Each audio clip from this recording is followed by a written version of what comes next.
Okay, we're going to get started. If you have stuff you'd like to throw away, I did bring a garbage can over. Our goal today is we have to finish this section because we're, I think, ready to move on.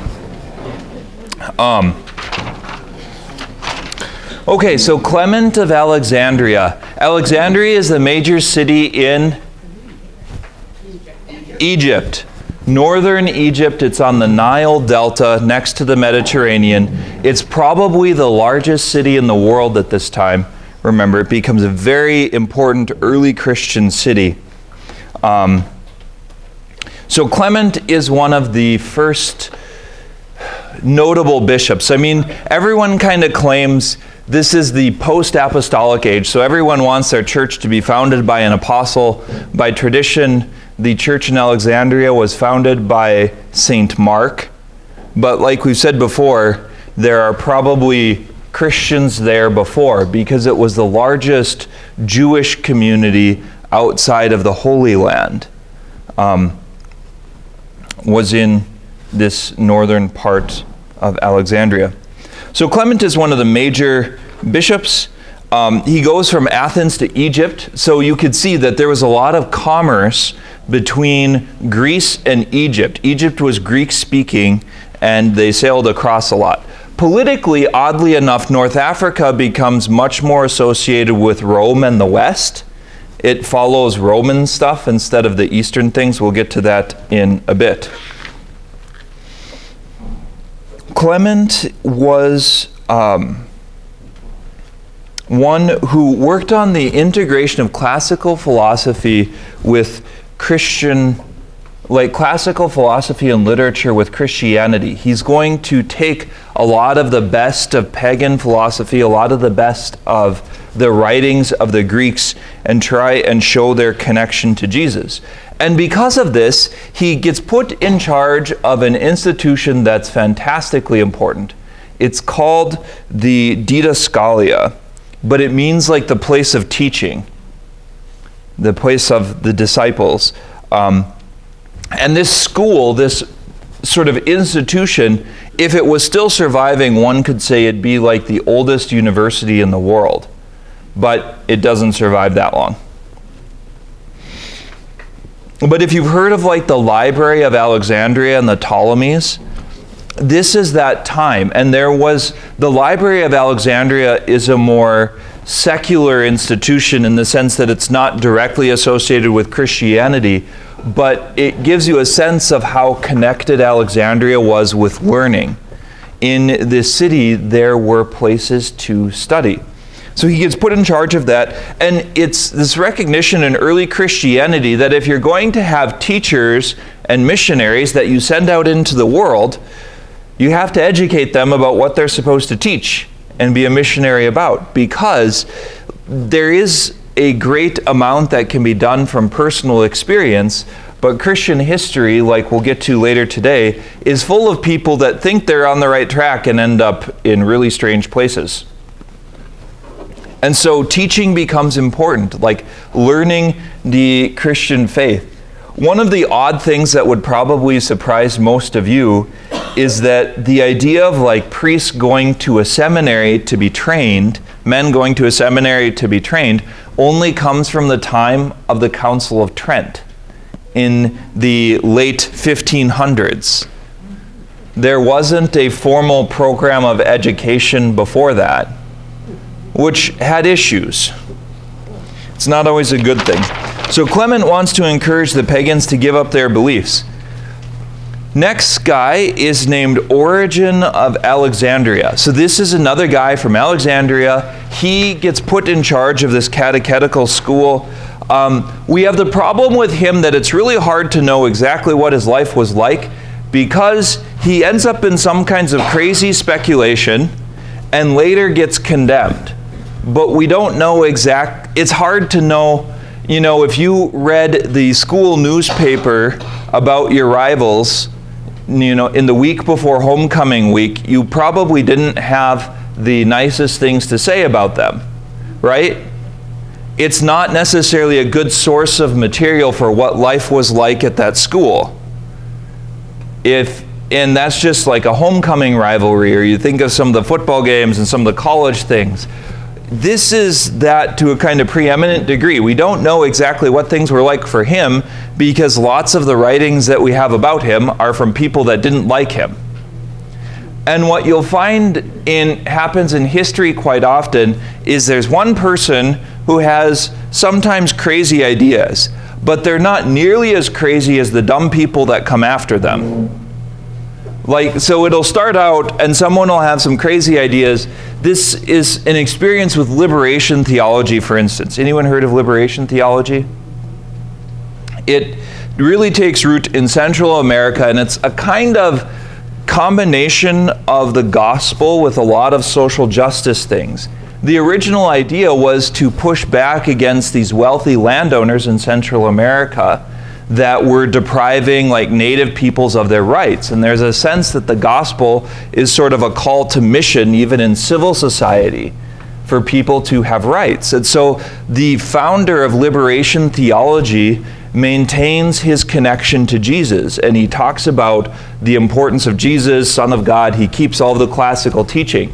Lots of the people that come afterwards don't. They basically drift much more toward communism, much more toward a rejection of Jesus as the divine Son of God. Jesus becomes like this agent of social change instead of a religious leader. And so you have this sort of odd thing where liberation theology eventually gets condemned by and large, but it's not really a condemnation of the founder, because the founder sort of kept things in order. Yes, Jesus does promote social change and people recognizing their rights, and that whole movement of rejecting slavery and things that have happened.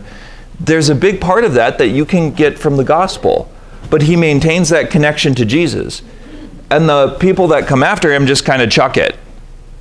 And so you could read all kinds of condemnations of liberation theology. This happens to Origen, and one of the great puzzles is, by tradition he castrated himself. Because, the traditional story is that he had some kind of significant struggle with sexual sin and temptation, and he decided to end it all. And that was frowned upon. Nope, you're not supposed to do that. But it would be odd, because Origen pioneers a kind of school of thought where you don't take the gospel quite as literally as we would. So, for instance, in the story of the Good Samaritan who takes care of the man who is attacked by robbers and takes him to an inn and gives him 2 coins, and bathes his wounds, and Origen will interpret the story as the Good Samaritan being an example of the soul being washed in baptism and cleansed from sin, and then the 2 coins he calls the Old Testament and the New Testament. It's a very, very spiritualized interpretation of the story. And that's a beautiful way to read the scriptures. You can do that. But it's really, really weird if you have someone that reads everything spiritually, and then you're like, but in this one instance, he was super literal. Maybe. I'm a little bit skeptical. I'm not sure. Part of the problem, too, is that Origen gets into some odd stuff. He starts talking about how God has created the souls of everyone already, and they pre-exist in some kind of eternal, state of suspension, as you will. And then when a person is going to be born, the soul that pre-exists already is united with a new body, and it leaves you scratching your head a little bit. But on the other hand, he is a significant example of learning. He's a great example of the commitment of the early Christians to the scriptures. By the time he was in his 20s, he had memorized large portions of the New Testament. He's the first person. He works on a thing that's called the Hexapla, and it was a translation of the scriptures that set 6 different translations side by side, I think in 3 different languages. And that's what he would preach from. So he would be translating between 3 different languages and 6 different translations as he was speaking. he is probably a kind of genius, somewhat like an Einstein or an Augustine. And I think that this is something that should shock us a little bit and should shake us a little bit, because in this world, they don't have nearly as much access to the scriptures as we do today. And they treasured them far more. Like, the idea of everyone being able to have a Bible would be unbelievable riches that were so far beyond what they could imagine. And lots of us have Bibles that collect dust and don't get read.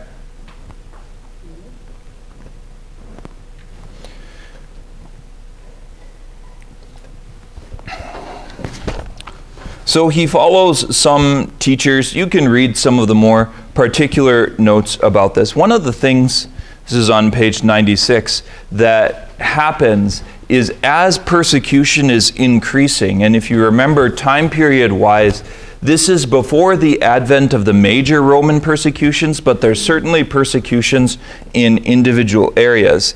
He takes a life of greater and greater discipline, greater and greater austerity, and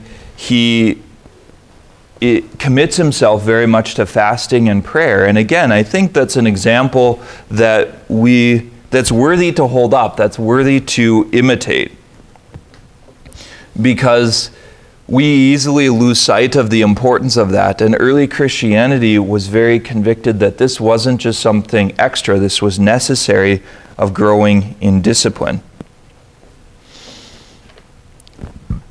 So Origen also ends up in the middle of an ecclesiastical fight.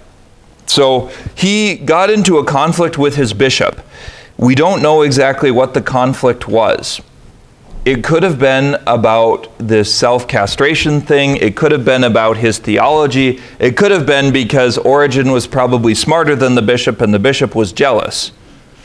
Those kind of things happen in history. We don't know exactly what it was, but for some reason he gets into a fight with his own bishop. So he ends up meeting a bishop of Caesarea, which is over in Israel. Caesarea was that major port on the coast, Caesarea Maritima, that we talked about. Like, if you remember in our study through Acts, that's where Cornelius lived, was a Gentile city. Peter goes through Caesarea, and those kind of stories from the Bible are in that Caesarea. That's where it's talking about.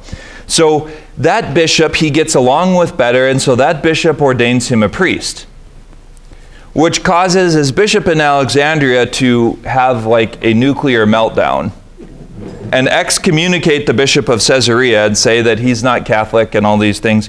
So it ends up in this giant jurisdictional fight, which is probably tragic. Like, the thought of politics in the church can really annoy people, but it's sort of always been that way.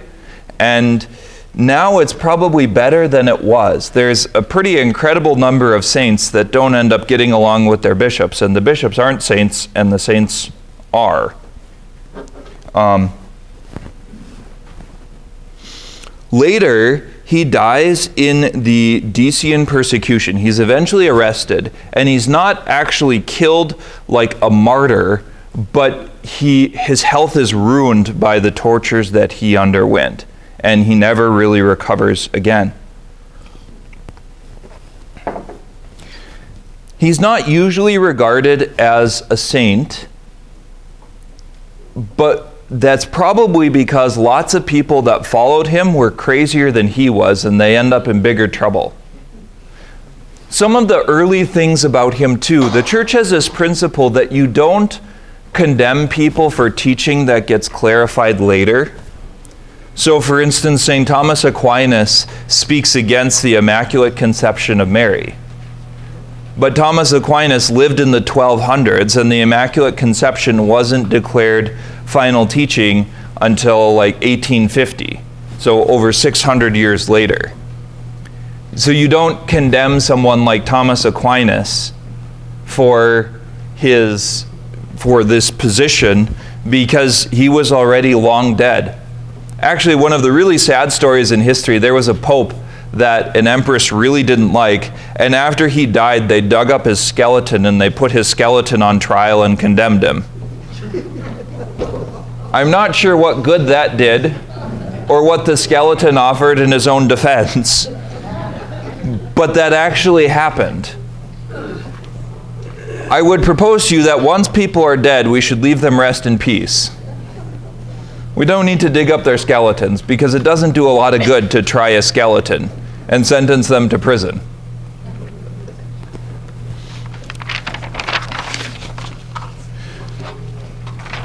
Okay, into heresies. Heresies. This part, I would encourage you, try not to pull out your hair, because there's a lot of different names and a lot of different terms. So what heresy means is that people who claim to be speaking the truth, but in the case of Christianity, aren't. So heresy is opposed to orthodoxy. Orthodoxy means right belief. Orthodoxos, or orthodoxa. It means right belief, right faith. So reliable teaching, like we would say the Catechism of the Catholic Church is an instance of orthodox teaching. That's what it means to be Catholic.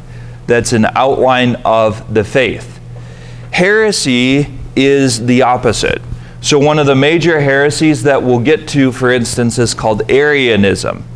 Arianism teaches that Jesus was not God.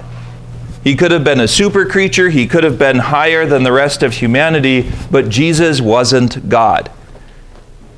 Hopefully you realize that that would be heresy. That's outside of orthodoxy, which is why in our creed that we recite on Sundays, we talk about God from God, light from light, true God from true God, begotten not made. All of that language is from the Arian heresy.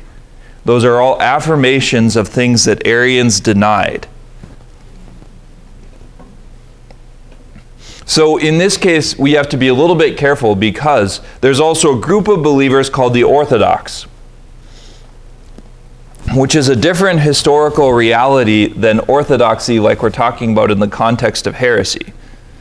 It plays into it, but it's different. Does this make a little bit of sense? I hope. Thankfully, lots of heresies are kind of strange, and they'll feel strange to you, and that's a good sign. Heresy starts to happen very early in Christian history, though. We see it in places, even in the New Testament. There's people that have beliefs that are mentioned to be outside of orthodoxy, outside of what you should believe. One of the great examples is the Nicolaitans, something, I don't know how you say it. They show up in the writings of John, and we don't know exactly what they are, because I think they only show up in the writings of John. And he talks about in the book of Revelation, like Jesus at one point says, I hate the Nicolaitans. Like, don't follow them. So there are people that are falling away from the right belief into these heresies. Many of the church fathers, on the other hand, profess positions that the church later distances themselves from. Another great example of this is St. Augustine. St. Augustine, in his battle over Pelagianism and some of his other things in the Donatist controversy, ends up taking these positions that are really, really extreme. And later the church kind of walks back from those positions and is like, that's probably too far. We're not going to go all the way there. Like if you encounter John Calvin and you've heard of double predestination, that God can create people that are destined to go to hell. That's one of Calvin's major teachings that underlies a huge part of Protestant theology. That's an extreme Augustinian position that the church later is like, nope, too far. Like, no. Because if you say that God can create people that are going to go to hell, you encounter the problem, do they actually have freedom? And that's really hard to say yes. And if you say no, then you violate a whole bunch of other things in the scriptures. And you turn God into a monster because he can create people for damnation. And like that's actually one of the major theological positions that underlines a huge part of Protestantism today. most of the Reformed theology, Presbyterianism, Anglicanism, after the transformation under Queen Elizabeth and all kinds of other places, it's Calvinist theology. And Calvinist theology says that God can create people to go to hell. And God can create people that are going to go to heaven, basically no matter what they do.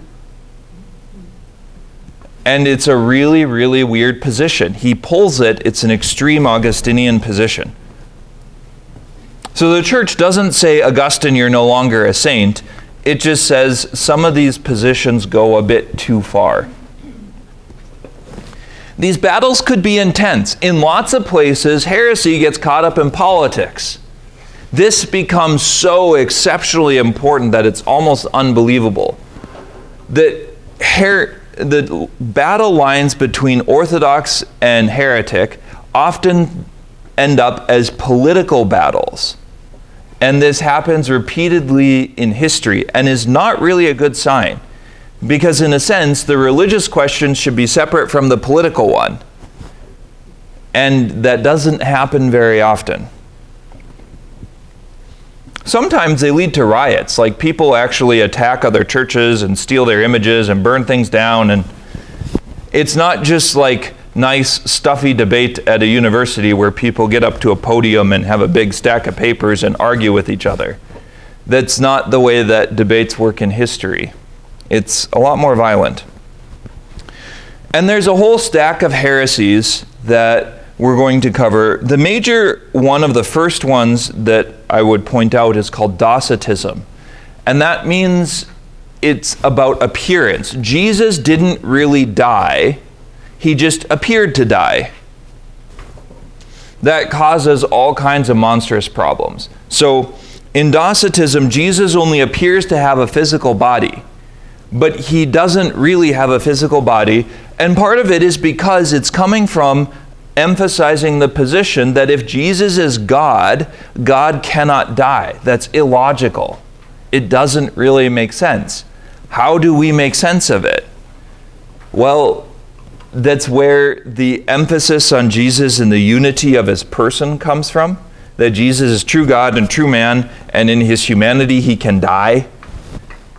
In his human nature he can die. And this is one of the things that I think is important to see, is that heresies were usually after something that tends to be true. They just take it to a bit of an extreme. They take it too far. The most insidious lies, the ones that work the best, have grains of truth in them. The ones that are just bald-faced lies are really unbelievable, and you're like, no. Lots of us would look with kind of aspersion. I have these friends that are missionaries in northern Iraq, and I mentioned this on Sunday. Like, one of the treatments for COVID that the village people in northern Iraq had was to drink a shot of gasoline. That, I would propose to you, does not cure COVID and can cause other physiological problems. But you see how it's so far outside of what we know to be true that you're just like, no, that doesn't work. On the other hand, the lies that are much more challenging have grains of truth in them, and it's not as apparent where the falsehood is. We don't know exactly what all of the stories are, for instance, but there's lots of things that are said that were lies, and some of them get exposed later. Like, lots of you lived through the thing in Vietnam and the Cuban Missile Crisis and the Bay of Pigs invasion, and there were lots of lies that were told by the government around that, and they're just close enough to the truth that they were believable. January 6th, people talk about the riots in the Capitol and that thing with President Trump when Biden was going to be inaugurated, or before he was inaugurated. Well, it was finally revealed a few months ago that the FBI had dozens of informants and people that they were working with that were actually part and maybe even leading that demonstration. They admitted it in Congress. You know, what the actual truth is, was it a hit operation against President Trump to make him unelectable ever again? We don't know. But the story that was told that it was all just President Trump and that there was no outside intervention also isn't true. That there were people with the intelligence services embedded in that crowd that were agitating for violent takeover. You know? And we live in a world that's very, very hard to know lies from truth. So the major heresy that's going to cause all kind of nightmarish problems, but is really, really funny to us today, is called Gnosticism.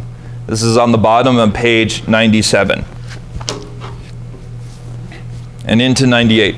So Gnosticism is a challenge because Christianity argues against Gnosticism, and modern scholars ask, well, what is it? And the answer is, we don't know, because it depends on who you're reading and what they're saying. It's kind of a blanket group that includes a whole bunch of different things.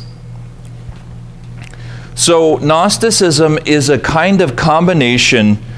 Syncretism is a problem that happens repeatedly in history. So syncretic beliefs mean like you just take different parts of different religious systems and sort of smash them all together into one thing. So this happens, for instance, with some of the Native American cultures. They take a lot of their traditional beliefs and their ancestor worship and their animal worship, and they sort of smash it into Christianity. And so you can find things that are kind of strange. Where you have like, well, we believe in Jesus as God, but we also pray to the earth spirit. And you're like, I don't think that works. You know, like that would be outside of Orthodox belief. But syncretism is a problem in a lot of places. When people are converted, when people join the church, they don't leave necessarily everything behind them that they had before. And that can become a challenge. So, Gnosticism becomes this kind of odd combination between Judaism and Christianity and mystery religions and Platonism. It sort of takes all of these different beliefs and throws them into a pot and stirs them around, and out comes Gnostic stew. Gnosticism means knowledge, gnosis. G-N-O-S-I-S. I don't know why the Greeks spell things that way. They need some assistance. If you want to go back in time, please teach the Greek people how to spell things.